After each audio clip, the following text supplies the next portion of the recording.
Halo guys, jumpa lagi di channel UPX ID Gaming ya, UPX ID ya. Kali ini saya akan memberikan sebuah tutorial bagaimana cara optimasi ya CPU di Mikrotik ya. Maksudnya optimasi CPU di Mikrotik ini semisal seperti contoh di sini ada 2 Mikrotik ya. Jangan lupa like, komen dulu ya di channel ini ya. Optimasi ini berguna untuk Mikrotik agar supaya tidak banyak makan CPU di sini. Untuk trafficnya kecil ya, cuma berapa Mbps ini di Ether 1, di Ether 3, kemudian di Ether satunya ini untuk ISP atau ke router CCR di lantai bawah nih. Ini ya kebetulan saya di lantai 2 di lab sekolah ya. Di sini saya akan memberikan tips dan trik bagaimana cara meringankan CPU ya. Pertama-tama seperti biasa, jika teman-teman menggunakan Mikrotik, ini saya akan tes dulu pakai ini dah, boleh. Kemarin sudah saya berikan tutorial bagaimana cara speed test di Mikrotik ya. Di Mikrotik itu sebenarnya sedikit mudah ya untuk optimasi, tergantung kebutuhan masing-masing. Nah, di sini saya akan memberikan contoh atau akan memberikan beban traffic ya pada masing-masing interface. Yang pertama itu dari PC yang saya gunakan record ini. Kemudian bentar. Nah, kemudian sama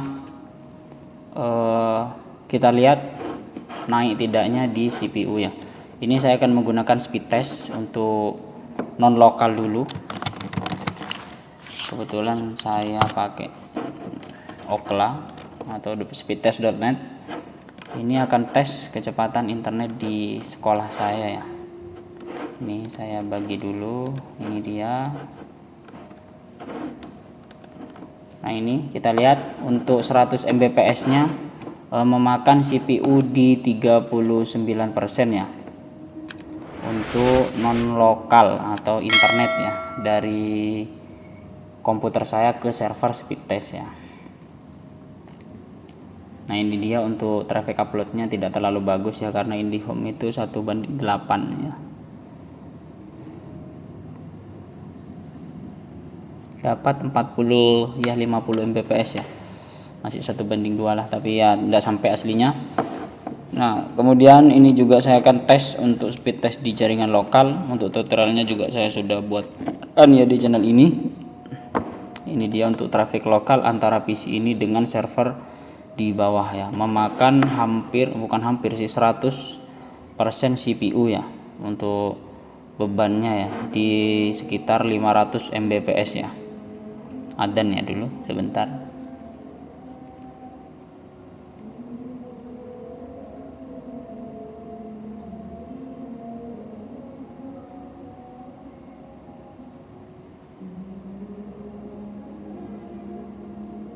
Nah, ini ya.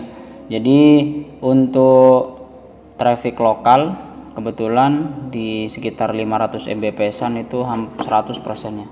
Di sini saya menggunakan settingnya seperti biasa, setting dasar IP address dari DHCP client, kemudian DHCP server untuk ke klien yang ada di lab. Kenapa saya bedakan dengan router utama? Karena di lab meskipun tidak terlalu banyak untuk untuk PC dan klien, tapi pada saat nanti UKK itu akan banyak sekali memakan yang namanya DHCP lisis atau IP address yang akan digunakan di masing-masing klien Mikrotik yang menggunakan DHCP client. Nah, di sini untuk konfigurasinya semuanya sama, pembedanya hanya di firewall ya. Saya tidak menggunakan NAT ya.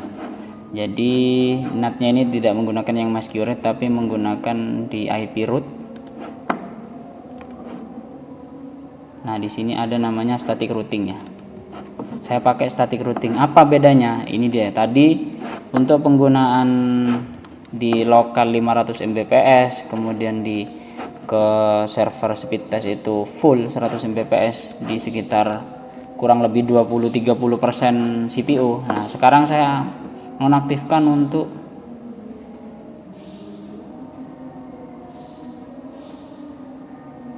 static routing saya nonaktifkan dulu ya untuk static routingnya, sorry. Nah, jadi seperti ini, kemudian saya aktifkan di NAT ya. Nah, ini sekarang sudah naik lagi ya jadi CPU nya.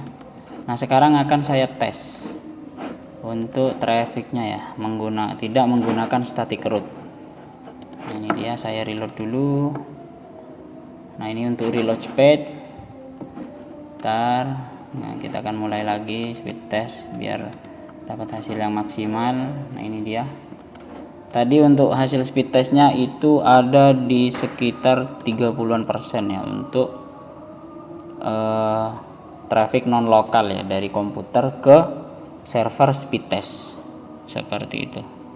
Kita lihat terlebih dahulu. Ini dia, biasa karena ini NAT, jadi NAT di bawah NAT di bawah NAT ya. Kenapa di bawah NAT ada 3? Yang pertama dari NAT ya untuk internetnya, kemudian yang kedua dari CCR atau dari server bawah, yang ketiga baru NAT yang ada di sini ya, atau mungkin ada NAT-NAT yang lainnya seperti itu. Saya juga kurang paham. Jadi ini dia, sebentar, kenapa loading ya. Nah, saya mulai lagi. Nah, ini dia, tetap full, tapi CPU nya itu sekitar di 70-an% ya untuk traffic 100 Mbps ya. Jadi beban routernya itu termakan oleh NAT ya. Jadi jika teman-teman cek di sistem, kemudian di tools, kemudian di profile, pada saat teman-teman start, di sini yang banyak makan ini di CPU 0 sama di queue, kemudian di networking dan firewall ya. Jadi beban CPU nya itu banyak di firewall untuk melakukan NAT ya. Nah, apalagi kita speed test untuk lokal ini. Tadi untuk penggunaan static root itu berkisar di sekitar 500-an Mbps. Jadi trafficnya itu full ya, setidaknya meskipun tidak 100% full, namun full ya, hitungannya full. Nah, ini dia perbedaan antara menggunakan NAT dan static routing ya, seperti itu, atau pakai diisi untuk routing manual ya, jadi tanpa perlu menggunakan NAT. Ini dia trafficnya sangat jomplang ya, hasil perbedaan menggunakan static routing kemudian dengan NAT. Ini saya matikan lagi ya. Nah, ini kita lihat saja, ini saya hidupkan, kemudian di IP firewall, kemudian di NAT saya matikan ya. Ini akan tetap ping, juga akan tetap bisa untuk lokal. Kemudian ini untuk yang ke internet, biarkan ini loading dulu. Nah, loadingnya juga sedikit lebih cepat ya, dan penggunaan CPU nya tidak terlalu tinggi. Ini saya start untuk yang lokal ya. Ini untuk lokal bisa berkisar di kurang lebih 500 Mbps. Entah kenapa, mungkin ada kendala atau gimana, sekarang biasanya ini di full di 1 Gbps ya. Entah interface-nya lagi bermasalah atau mungkin saya gunakan sekalian record, jadi mungkin ya sedikit ada perbedaan ya. Untuk settingnya cukup simpel ya, atau sangat simpel sekali. Teman-teman tinggal pada saat setting dasar, kemudian di IP DHCP client ini, teman-teman, nah ini di Ether 1 add default root-nya ini matikan ya, gitu. Jadi kebetulan di sini hidup, add default root-nya itu dimatikan boleh, tidak dimatikan juga boleh. Tapi kebetulan punya saya ini tak matikan, di no. Nah, ini sekarang tak no kan ya default root-nya, jadi biar tidak bentrok di IP DHCP server, di IP routing, di root. Nah, ini dia sudah tidak ada. Nah, ini saya tes lagi untuk lokal dan untuk interlokalnya ya.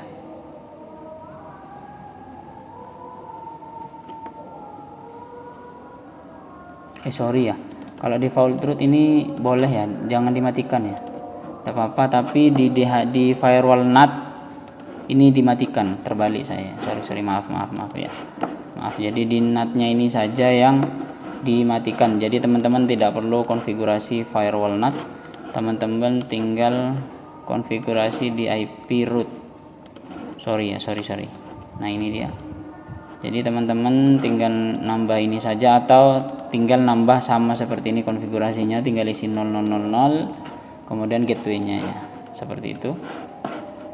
Mungkin itu saja ya, mohon maaf tadi ada sedikit kesalahan, tinggal teman-teman tambah saja. Kebetulan ini saya ya agar destination address-nya ini ke gateway di bawah ya, kemudian destination atau tujuan, kemudian gateway-nya diisi gateway yang ada di Mikrotik. Jika ini gateway-nya pakai router default maka ini biasanya 1.1, tapi jika pakai Mikrotik kebetulan ini IP segmentasinya 10, jadi saya isi 10. Mungkin seperti itu ya, teman-teman kan bisa lihat sendiri ini untuk traffic lokalnya. Kebetulan server saya mungkin di sekolah kurang sehat sekarang, atau minta reboot sudah beberapa puluh hari, hampir 1 bulan kemarin hidup, tidak saya matikan. Jadi untuk trafficnya ya setidaknya terganggu atau gimana ya. Mungkin seperti itu saja. Jangan lupa like, comment, dan subscribe ya, karena subscribe dan like teman-teman itu sangat berpengaruh di channel ini. Jangan lupa seperti di video-video saya sebelumnya, teman-teman bisa request video, minta buatkan apa, insya Allah akan saya buatkan. Saya juga akan buatkan materi untuk anak-anak atau adik-adikku yang di SMK ya, karena di sekolah saya itu ada program namanya SMK Siap ya. Terima kasih. Wassalamualaikum dan sampai jumpa di video selanjutnya ya.